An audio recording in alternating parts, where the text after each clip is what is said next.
Welcome to The Explainer. Today we're diving deep into the hidden infrastructure behind Texas's recent legislative sessions. We are going to map out exactly how policy moves in Austin, and we're doing it by relying strictly on verified data, campaign finance reports, IRS filings, and primary documents. We're going to build this case step by step, so let's get right into it.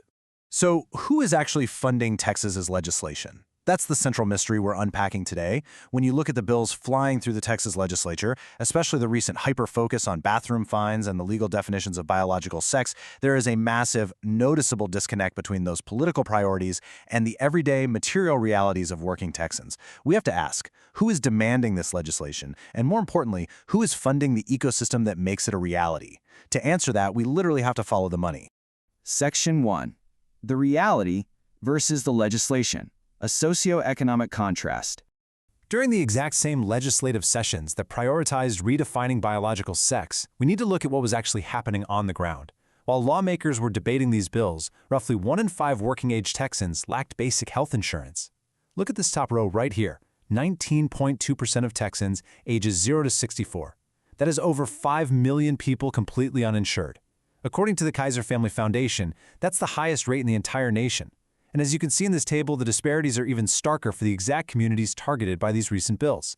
The Williams Institute found that 26% of LGBT Texans are uninsured, compared to 17.7% of all Texans. When we look closer at the demographics impacted by this legislation, the socioeconomic data is pretty revealing. Nationally, nearly 1 in 3 transgender adults, 29.4%, lives in poverty. This really highlights the harsh financial reality for a group central to these bills, while broader class-based needs like healthcare coverage are basically left unresolved by the state. And that brings us to the material impact happening on the ground right now. In Texas alone, an estimated 29,800 transgender youth between the ages of 13 and 17 were directly impacted by this legislation. After Senate Bill 14 passed in 2023, access to puberty blockers and hormone therapy was completely halted for minors. This left thousands of families navigating frankly impossible choices, like having to uproot and relocate, traveling out of state just for standard medical care, or being forced to forego the care entirely. Which brings us to Section 2, the visible lawmaker. Let's talk about elite self-funding. Let's look at the specific individuals moving these bills. Take Senator Mays Middleton, for example. He's the primary carrier of House Bill 229, and he's also sponsored companion bathroom restriction bills. Where exactly does his political power come from? Look at this staggering number, $17 million. Senator Middleton is an oil company owner from the Permian Basin, and according to Transparency USA data, he has self-funded his political career with about $17 million of his own personal oil wealth. Just in the last half of 2025 alone, he raised $11.8 million, and more than 90% of it came straight from his own pockets. Elite wealth is literally the primary driver of his political operation. However, as investigators, our accuracy is absolutely crucial, so let's check the timeline. Middleton did continue this massive self-funding pattern into 2026, dropping a cool $2 million into his own campaign on May 15th of that year.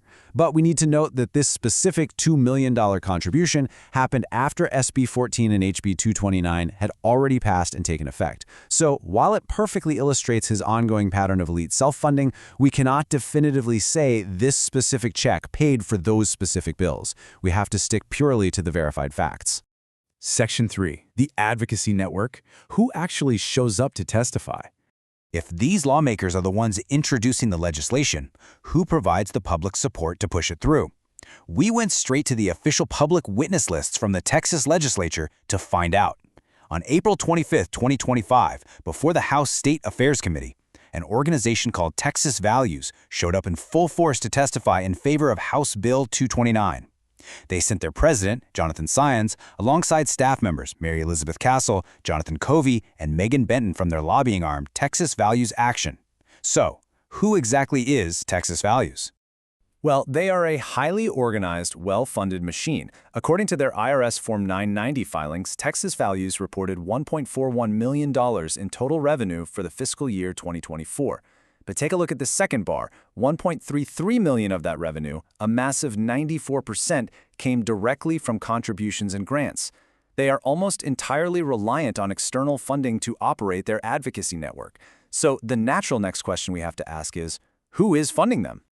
Tracing the available tax records reveals some of their known foundation grants. For instance, they received $75,000 from the Ammon G. Carter Foundation in 2024. But look closely at the next two lines.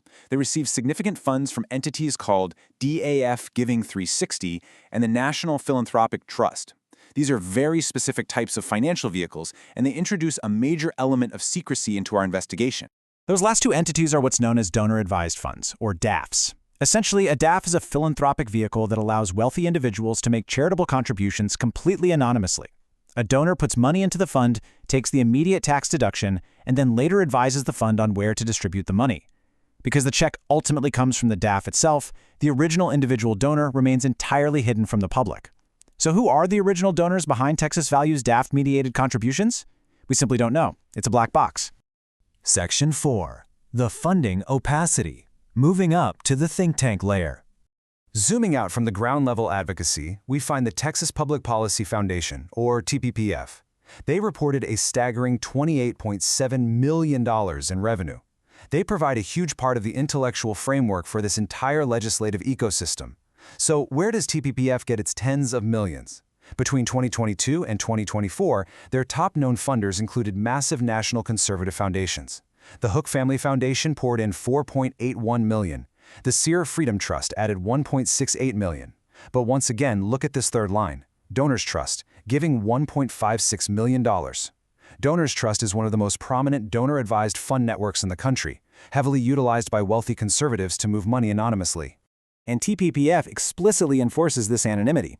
In their actual IRS Form 990 Schedule O, they state point blank in all caps, the organization declined to provide specific identifying information on its donors on the grounds that such disclosure may chill the donor's First Amendment right. They are legally citing free speech as the mechanism to shield their funders from any public scrutiny. But as rigorous investigators, we have to practice honest uncertainty. It's vital to acknowledge what we do not know. TPPF did not officially testify on House Bill 229. While they are undoubtedly a massive, well-funded pillar of the conservative infrastructure in Texas, a direct, documented role in the drafting of these specific bills remains unconfirmed. We are not going to connect the dots where the ink hasn't dried. Section 5. The unanswered questions. Let's look at the national framework. So, are these Texas bills isolated state-level phenomena, or are they part of a larger, coordinated national strategy? The national rhetoric definitely mirrors what we're seeing in Texas. In January 2025, President Trump signed Executive Order 14168, literally defining male and female at the federal level. Side by side with that, the Heritage Foundation's Project 2025 explicitly called for redefining sex under Title IX to mean only biological sex recognized at birth. National legal groups, like the Alliance Defending Freedom, or ADF, have explicitly cited this executive order in their legal advocacy all over the country. The philosophical framework is undeniably shared. Yet, when we apply our standard of proof to the actual text of the legislation, we find another gap. A preliminary search of publicly indexed materials has found absolutely no verbatim match between Texas's bills and ADF or heritage model legislation. The direct textual copy, the smoking gun of a cut-and-paste national mandate, is simply not established. A full primary text comparison is still pending. So is coordination possible through shared messaging and overlapping funding networks? Absolutely. But a direct operational link? That is still unconfirmed. And that is exactly why this is an ongoing investigation. We are auditing this legislative process in real time, and we want you collaborating with us to uncover the truth. Here are our exact next steps. 1. We are actively pursuing Public Information Act requests for communications between lawmakers and these think tanks. 2. We're pulling full campaign finance reports for all bill sponsors. 3. We are pushing for unredacted IRS 990 Schedule B lists to accurately map out the funding. And 4, we'll be requesting interviews with Texas Value staff to ask them exactly who drafted their testimony. Which leaves us with this final structural question. As we trace millions of dollars from self-funders and anonymous donor-advised funds to the advocates at the Capitol, when legislative priorities clash so sharply with the immediate, everyday socioeconomic needs of the broader population, how exactly is the agenda being set? And whose interests are truly being represented? It's a question we all need to keep asking. Thanks for joining me on This Explainer.